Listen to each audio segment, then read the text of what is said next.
Este episodio de La Otra Cara del Asesino abre esta ventana en este momento para, a través de la virtualidad, poder ponerle contenido ni más ni menos que con una de nuestras coequiper que ya tiene preparado nuevamente una narrativa de una crónica y un caso, pero la saludamos, le damos la bienvenida. Hola Solcito, hola Sol Fernández, bienvenida. Hola a todos, muchas gracias. ¿Cómo andan por ahí? Pero muy bien, qué lindo verte y además también poder empezar a transitar junto a vos esta nueva crónica de un asesino que ni más ni menos tiene una particularidad dentro de su oficio: sicario de noche, dentista de día. ¿Cómo es esto, Sol? Así es, sí, bastante peculiar el caso que trajimos hoy. Esto remonta en los Estados Unidos. Se trata del asesino serial Glenn Edward Engelman, o mejor conocido como Glenn. Y ahí estamos. Como decías, él era un veterano del ejército y además era un odontólogo que trabajaba en el estado de San Luis. Estamos viendo en este momento en imágenes la foto de Glenn Engelman, que, como bien menciona Sol, dentro de su oficio de dentista era donde captaba sus víctimas. Por lo pronto, se volvió muy famoso, y la particularidad de la historia de este profesional da cuenta de que, o sea, dentro de su cantidad de víctimas fueron innumerables, pero más allá de esto, Eric se encontraba básicamente, Glenn Engelman, dentro de su profesión y dentro de su marco en el cual él se movía, se desempeñaba como cualquiera de nosotros lo puede hacer en cualquier oficio. Tenía esta particularidad oculta y siniestra, que era ni más ni menos que asesinar a sus víctimas, que muchos de ellos no tenían que ver estrictamente ligado a él como paciente, ¿no? Pero sí daba cuenta que dentro de la historia personal que él tenía, seleccionaba cuáles eran sus futuras víctimas. Y claro, la codicia, la perversión, y sobre todo también esta estructura que él tenía como homicida. Cuando digo estructura me refiero a la manera en la que él planificaba sus asesinatos. Lo transforman en uno de los criminales, vamos a decir a nivel mundial, particularmente en Estados Unidos, pero a nivel mundial, más famosos de la historia criminal. Tal cual, más que nada porque fue muy metódico y analizó bien cómo cometer los crímenes. O sea, durante el transcurso de 30 años, él tuvo más de 7 asesinatos. O sea, en total fueron 7. Ajá. Pero durante 30 años logró salirse con la suya. Él, el mecanismo que utilizaba era seduciendo a las mujeres de las víctimas y así poder engañarlas y de esa forma cobrar las pólizas de seguro de vida. Para esto, obviamente, dentro de lo que era su modus operandi y su finalidad, o el móvil en realidad, ¿no? El móvil que él tenía era simplemente económico, pero claro... Era todo para obtener un buen beneficio económico. Pero ese beneficio a él lo transformó en millonario también, porque eran pólizas bastante jugosas que para aquel entonces, estamos hablando en el año 1954 fue cuando él se gradúa, pero para ese momento... En 1958 fue su primer crimen. Claro, exactamente. La primer póliza que él cobró fue de $64.000, que para la época era mucha plata. No, era un montón. Además, la forma en que las persuadía diciéndole, bueno, hay que invertir acá, ayúdame en la consulta odontológica, aboname esto. Y las persuadía de una forma que las mujeres terminaban cayendo en su trampa. Tenía también una particularidad que leí por ahí en el paper que nos enviaron, que era alguien muy, como hombre, muy pintón, con lo cual tenía esta facilidad de llegar a sus víctimas prácticamente seduciéndolas. Tal cual. Pero bueno, antes de contar un poco vamos a contar un poco cómo se fue desenvolviendo la historia, porque llama mucho la atención cómo él se pudo manejar y salirse con la suya por un lapso de 30 años.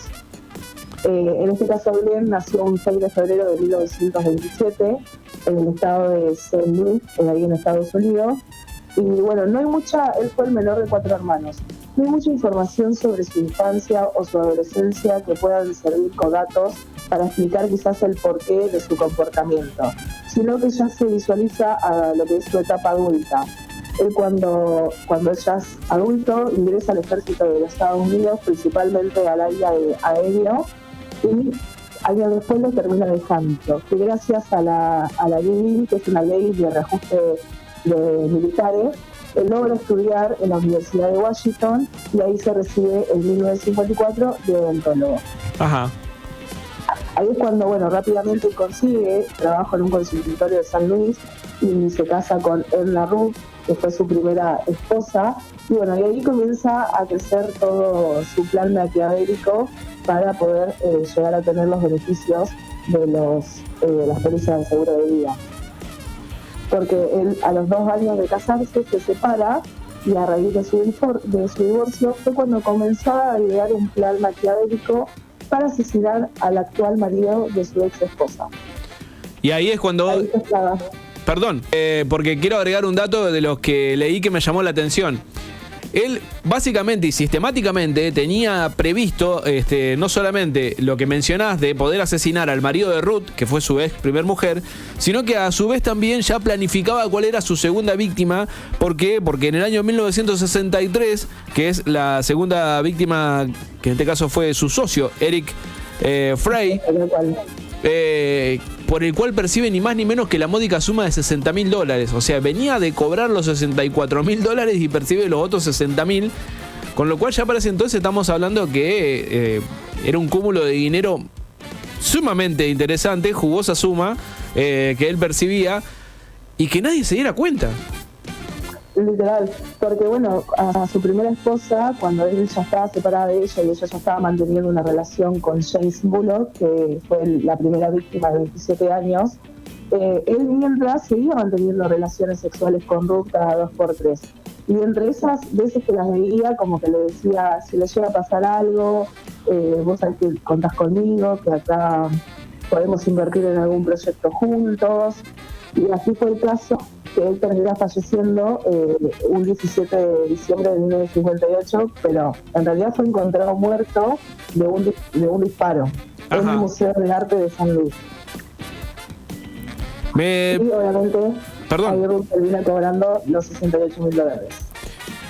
Una de las, también llamativamente otra de las vueltas que tiene la vida de Glenn Engelman es la manera en la que él también a cada una de las futuras víctimas las incorporaba a un plano odontológico para poder, primero que nada, sondear cuál era su estatus social.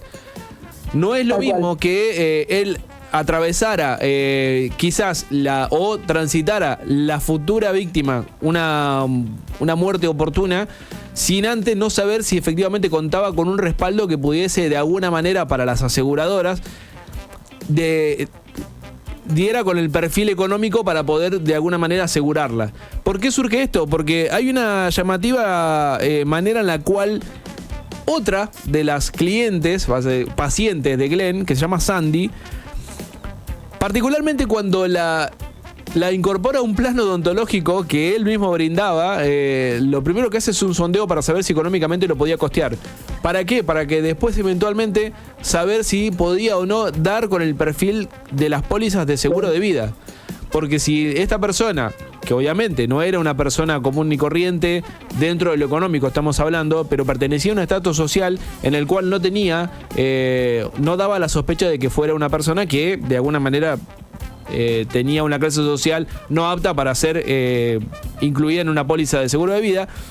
Y a partir de ahí, liberando estas sospechas, ahí estamos viendo imágenes del amante de Glenn y el matrimonio que asesina un tiempo después. Pero cuando se da la situación de que aparece en su vida Carmen Miranda, que en este caso es una joven que él contrata como asistente, que es quien después termina también de alguna manera sindicándolo como y desnudando las maniobras que él cometía para poder, más que nada, traer pacientes a su consultorio. Con el método que utilizó con Carmen fue que ella era una joven a la cual contrató como asistente para que atendiera su estudio odontológico y bueno, al poco tiempo ella contrata matrimonio con Peter Hunt, que según se dice en la investigación, básicamente Glenn la indució a que se contrajera matrimonio con él y en este caso, después de que ella haya contraído matrimonio, ella le confiesa a él que su esposo tenía un seguro de vida de $60.000.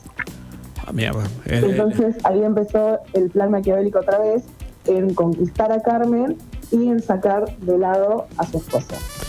Lo loco es que en el año 77, que ahí es donde se conoce quizás un poco más el modus operandi de Glenn, porque por la suma en la cual termina de alguna manera percibiendo tras el fallecimiento de Gus Selby, que es hijo de Ronald. ¿Quién es Ronald? Bueno, particularmente Ronald es es un hijo de Edwardsville. Ay, Dios, qué difícil el apellido. Arthur y Bernita Gusville, que son los suegros de Bárbara, una de sus mujeres, que a su vez tenía este hijo, al cual termina, que es el hijo de Ronald, y termina asesinando para cobrar $340,000. Así es, porque bueno, justo cuando estaba con Carmen, que lo que pasó con Carmen fue que mientras él con su esposo salieron a caminar en algunas zonas rurales, él se escondió en unos arbustos y le disparó en la cabeza, que murió en el acto. Ahí pasó a cobrar ese seguro de vida de $60,000. En ese transcurso, él seguía manteniendo relaciones sexuales extraconyugales con una de sus pacientes, que es Bárbara. Y ahí es donde comenzaba toda esa cuestión de la fortuna que tenía su esposo con sus padres. ¿Qué?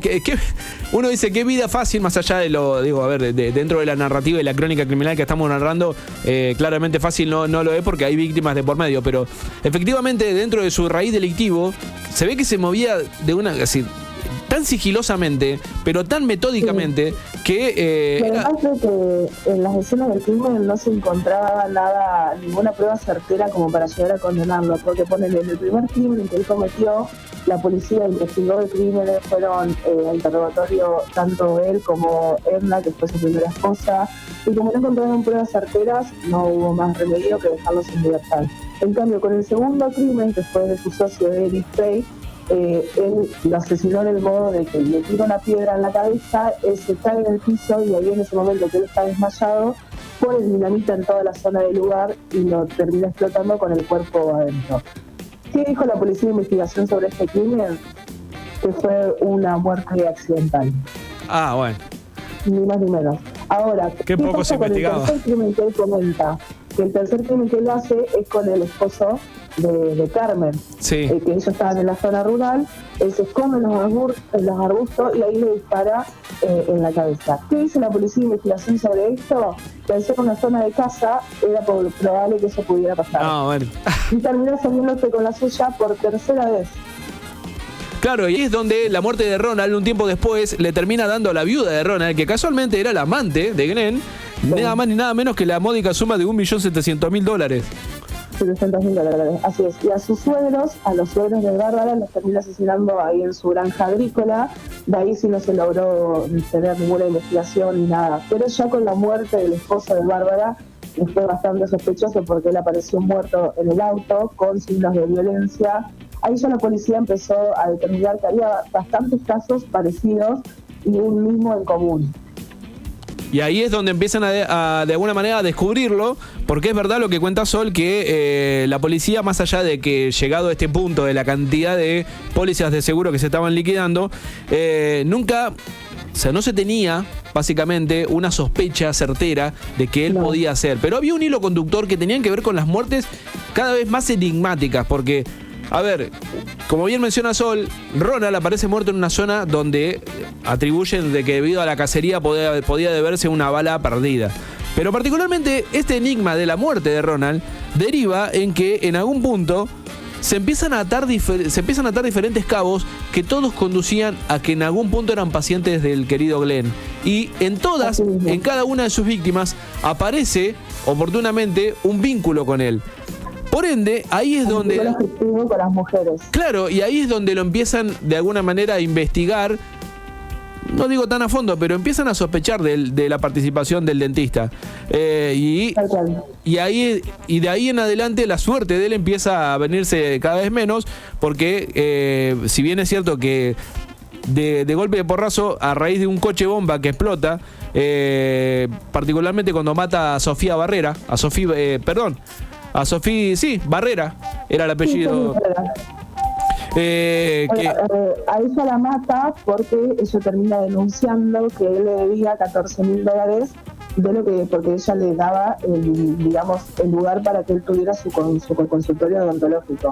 Entonces le termina debiendo $14,000, ella lo denuncia ante el juez y demás, y justo el día que llegaba la citación, ella aparece muerta en su auto con producto de una bomba. O pero casualidad. lo llamativo acá es que se lograron determinar, principalmente lograron incriminarlo a Glenn, fue porque ella días antes de que sucediera su muerte, le había comentado a su hijo de que tenía miedo de que su inquilino lo matara. Así fue el caso. Glenn fue interrogado por esto, porque cuando el hijo de este caso de la propietaria menciona esto, lo interrogan y por supuesto que después de interrogarlo recuperó la libertad, pero no, ¿por qué? Porque la policía no tenía manera de demostrar la culpabilidad, porque no había ningún indicio, no había ninguna prueba, no había ni siquiera algo que pudiera determinar que hubiera sido él. Sí se tenía la sospecha porque ya te digo, había un hilo conector que daban con la misma persona. claro. Pero en ningún momento la escena del crimen dejó evidencia o fue visto por alguien, o bueno, de esa manera. Por eso fue tan difícil poder llegar a incriminarlo. Sí es verdad que toman la decisión particularmente de interrogar a la primer mujer de Glenn debido a otro tipo de caminos a los cuales llegaba la investigación sobre otras víctimas. Terminan más que nada, ¿por qué? Porque empezaba a tener un perfil complejo, inclusive para los inspectores que lo habían en su momento interrogado, particularmente por este impago del cual había sido denunciado. Pero empiezan a determinar, más que nada a sospechar de él porque su perfil no cuadraba en las respuestas medianamente que él le daba a la policía, sobre todo sobre este caso en el cual había sido denunciado de una mujer que había fallecido. Y a partir de ahí creo que lo empiezan a acercar porque ya después de esto lo terminan descubriendo. Sí, lo terminan descubriendo. Ya porque él estuvo 3 horas interrogado, no lograron determinar ni sacar una manera de demostrar que era culpable. Entonces ahí fue cuando decidieron hablar con la primera esposa, con Ruth. Entonces ella fue utilizada como cebo por los policías para poder verse en algunas ocasiones con Glenn, y en una de esas terceras veces que ella se reunió con él en la cama, ella tenía un micrófono puesto, él le confiesa estos crímenes, y ahí fue cuando logran poder detenerlo. Mirá, la verdad que la policía actuó básicamente le hicieron la cama. Literalmente, pero fue la manera de descubrirlo. En el mientras tanto, ninguno de los crímenes en los cuales participaba Glenn se lo vinculaba. Casi te diría que era el escenario ideal para el crimen perfecto. La diferencia fue que sustancialmente, nadie investigó el patrimonio tampoco de él. Porque él verdaderamente había crecido exponencialmente en su situación económica. Producto de que, básicamente, de la cantidad de dólares que había cobrado por las pólizas de seguro de vida de cada una de sus víctimas. Pero, en cierta manera, vale decir que este dentista, que como se lo apodó, dentista de día y sicario de noche, básicamente producía cada una de sus muertes, y su móvil, particularmente su móvil por el cual asesinaba a sus víctimas, era meramente económico. No era que él saciaba su ánimo de homicidio o de muertes solamente por el deseo de matar, sino que él perseguía tener un bien económico. Exactamente. La verdad y bueno, ahí lo terminan condenando en 1980, en febrero, por los asesinatos de un total de 7 personas, y fue condenado a 4 cadenas perpetuas y 2 sentencias de 50 y 30 años de prisión. También bien por su parte a Bárbara, que había sido fue condenada por cómplice, a ella le dieron 50 años de prisión y fue puesta en libertad en 2009. En el año 1999, específicamente un 3 de marzo, Glenn Engelman fallece en el centro correccional de Jefferson City por problemas de salud, obviamente relacionados con una enfermedad que ya él tenía, una enfermedad persistente, creo que era diabético. Era diabetes, ¿no? Y tenía a los 72 años, exactamente. Falleció básicamente en la cárcel, como bien decía Solcito, no iba a salir nunca, iba a terminar muriendo, si no era de viejo, le dieron 4 cadenas perpetuas más una condena de 50 y 30 años. Era imposible que saliera. La verdad que entonces Bárbara sí terminó saliendo en 2009. Bárbara recuperó su libertad. Me llamó poderosamente la atención el caso que eligió Sol, porque estará, cuando me dijo dentista de noche, pero Solcito, vos estás con un tratamiento de dentista. No, pero al mío no pasa nada. Entonces digo, por el momento no. Que Solcito si se estira con el tema de los brackets tiene ganas de... No, mentira, no vamos a decir algo que después queda grabado. Pero me llamó poderosamente la atención porque la verdad que no tenía el dato de este asesino y es uno más que se suma a las crónicas de la querida Sol Fernández, que una vez más le ha puesto el contenido a su segmento de La Otra Cara del Asesino de una manera excelente. Así es, bueno, muchas gracias a todos. Así de esta manera nosotros le agradecemos y despedimos a la querida Sol, que ha puesto una crónica más en su segmento de La Otra Cara del Asesino y que la podés seguir en redes en c.forenses_sol, particularmente por Crónicas Forenses, donde vas a poder no solamente revivir esta crónica, sino también Ciencias Forenses, perdón, lo leí mal, le pido mil disculpas. Después, ¿por qué se enoja conmigo la querida Sol y tiene toda la razón del mundo? Entonces estaba por corregirme y dije, bueno, que hable. Me corregí yo solo, ¿te diste cuenta? Estoy aprendiendo, voy aprendiendo. Ciencias Forenses, _sol, la podés seguir en redes sociales. Solamente vas a poder ver este caso, sino también ya todos los otros que hemos ido enumerando. Hay uno que me gustó muchísimo, que tiene que ver con una de las mujeres asesinas, que la verdad que se captó muchísima atención Estuvo muy bueno. La verdad que sí, y por ahí creo que deberíamos seguir cada una de las narrativas y las crónicas, porque no solamente tienen la mayor cantidad de visualizaciones, como seguramente también lo tendrá la historia de Glenn Engelman, que muchos no conocen.